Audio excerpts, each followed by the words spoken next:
से जल लगा कन्हा पकावन ढका, गंगा से जल लगा कन्हा पकावन ढका। जब तू बाबा के नाम हम त जेबे बाबा धाम, ए रानी हम त जेबे बाबा धाम।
चढ़ते सावन रानी चढ़ल बैगारी,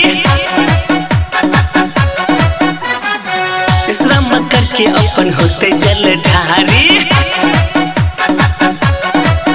हाँ चढ़ते सावन रानी चढ़ल बैगारी, तीसरा मकर के अपन होते जल ढारी। हम किन्ने डेट सारा लहसुन प्याज